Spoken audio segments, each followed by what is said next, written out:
ভাই Pakistan cricket team একটা লেওড়া টিম, আর ওদের টিম ম্যানেজমেন্ট হলো একটা লেওড়া টিম ম্যানেজমেন্ট। কি আর বলবো, আমাদের বাংলাদেশের প্লেয়ার নাই, যেগুলো আছে ওগুলারে ঘুরে ফিরে আমরা খেলাই। আর পাকিস্তান টিমের বাবর আজম, রেজওয়ান আছে, ওরা থাকতেও করে খেলায় না। বাবর আজম বিশ্বের 1 নাম্বার প্লেয়ার ছিল ক্রিকেটের, ওরে এলো খেলায় না, ডট দেয়, এই জন্য খেলায় না। আর এখন যেটি আছে ওটি তো রানই পায় না ভাই, রানই করতে পারে না। কি আর বলবো, যেটা আছে সাইম আয়ুব, ওই কি লেওরা খেলে ভাই। 17 বলে 21 রান করছে, 2টা লাইফ পাইছে। ইংল্যান্ডের প্লেয়ার ফিল সল্ট, ওই তো ভাই লাইফ ছাড়াই 150 রান করে লাই T20-তে। ওরা যদি 2টা লাইফ দেওয়া হইতো, ওই তো 300 করে লাইতো T20-তে। কি আর বলবো, পাকিস্তান টিমের এখন মিডল অর্ডার যে এশিয়ার ভিতরে সবচেয়ে খারাপ মিডল অর্ডার। 110 ওভারে হলো 90 রান নিয়ে নিছে, আর বাকি 17 ওভারে করে 120 রান।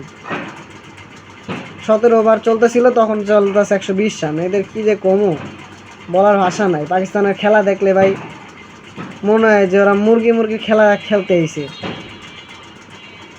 আর ইন্ডিয়া আজকে ইন্ডিয়ার পাকিস্তানের খেলা দেখে মনে হইতেছিল পাড়ার খেলা দেখতেছি। ক্যাচ ধরতে পারে না, বল গেলেই ক্যাচ মিস। কি একটা অবস্থা।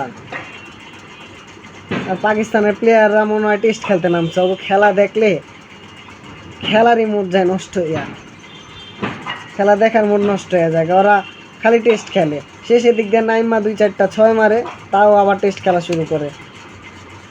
কি একটা অবস্থা। আর ইন্ডিয়ার ফিল্ডার আজকে যা দেখাইলো, ওকে পাড়ার ক্রিকেট দেখা পুরাই মুডে যে নষ্ট হয় খেলা দেখার।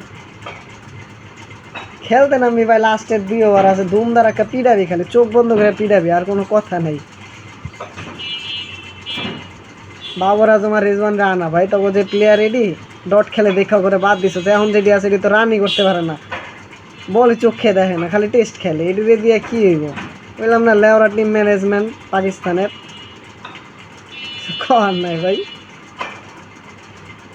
যাক, পরে দেখি কি হয়।